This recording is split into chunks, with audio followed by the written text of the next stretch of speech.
भूपेंद्र सिंह जी, एक बड़ा फैसला आपने लिया है, इलेक्शन नहीं लड़ेंगे।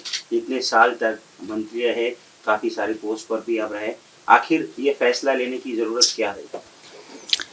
ये फैसला आपके समक्ष आज मैं व्यक्त कर रहा हूँ, लेकिन एक साल पहले 27 अक्टूबर 2021 माननीय अमित भाई के निवास स्थान जाकर के मैंने आज का फैसला उस टाइम मैंने व्यक्त किया था कि 22 का चुनाव मैं नहीं लड़ने वाला।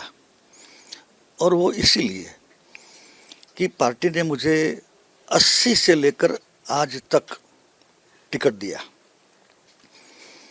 विस्तार से और किसी का नाम भी नहीं आया। 9 में से 5 बार मैं जीता। 5 बार पार्टी ने मुझे मंत्री बनाया। 2 बार कैबिनेट रैंक के साथ मुझे चेयरमैनशिप दी। किसी के पब्लिक लाइफ में इससे ज़्यादा क्या हो सकता है। मैं 90 में मंत्री था और 21 में मंत्री था। गुजरात में कोई नहीं है जो 90 में मंत्री हो और 21 में मंत्री हो। इसीलिए इनफ इज़ इनफ, बहुत हो गया। बिल्कुल संतुष्ट मन से अब तक जिन लोगों ने मेरे साथ काम किया है उनको अपॉर्चुनिटी मिलनी चाहिए। और पार्टी का, माननीय नरेंद्र भाई का, माननीय अमित भाई का तहे दिल से,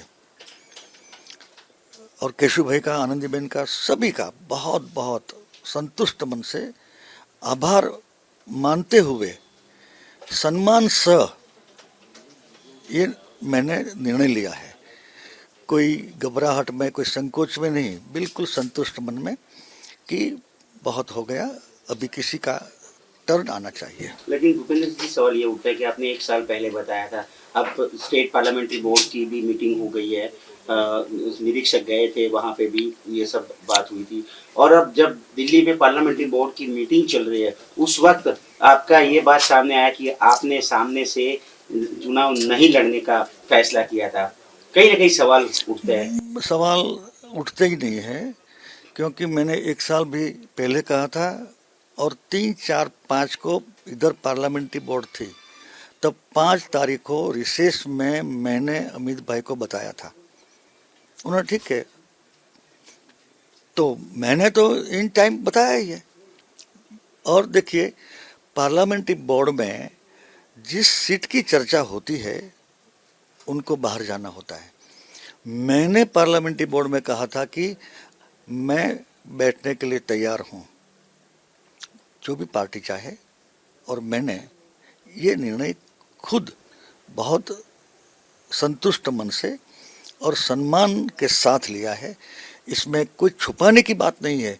उस टाइम की, इस टाइम की, आज पार्लियामेंट्री बोर्ड मिल रही है, मुझे ऐसा लगा कि आज मुझे बोलना चाहिए, तो आज बोल दिया मैंने। जी, क्या पार्टी का भविष्य किस तरह से देखते हैं? चुनाव आने वाले हैं, 2022 के चुनाव आने वाले हैं, आम आदमी पार्टी है, कांग्रेस है, किस तरह से देखते हैं आने वाले चुनाव में? देखिए, कांग्रेस के पास नेतृत्व तो नहीं है, संगठन भी कमजोर हैं, अपने लोगों को भी रख नहीं सकते हैं, ये कांग्रेस का मामला है। और आम आदमी पार्टी के साथ पब्लिक नहीं है, प्रजा नहीं है, और वोट खींचने के लिए तो इंफ्रास्ट्रक्चर कार्यकर्ताओं को चाहिए। 18,000 गांव में हम दावा करते हैं कि हम जीतेंगे, तो हमारा तो काम है, जो वादे किए वो पूरे किए, जितने किए उससे ज़्यादा किए। नरेंद्र भाई के नेतृत्व में सबको मान सम्मान मिला, देश को मिला, गुजरात को मिला, ये सब बातें घर घर है। इसीलिए इस वास्तविकता के साथ मैं कहता हूँ कि 2/3 से ज़्यादा अभी तक, जैसे नरेंद्र भाई बोलते हैं कि बीजेपी अपना ही रिकॉर्ड तोड़ेगी, तो ये सच है। और हम अभी 3, 4, 5 हमारे साथियों ने वो निर्णय लिया है। तो अब तक क्या होता था, मैं धोलका में था, अब मैं पूरे राज्य में फिरूंगा।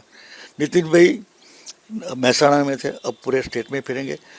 तो पहले से ज़्यादा सीटों पर हम जीत जाएंगे।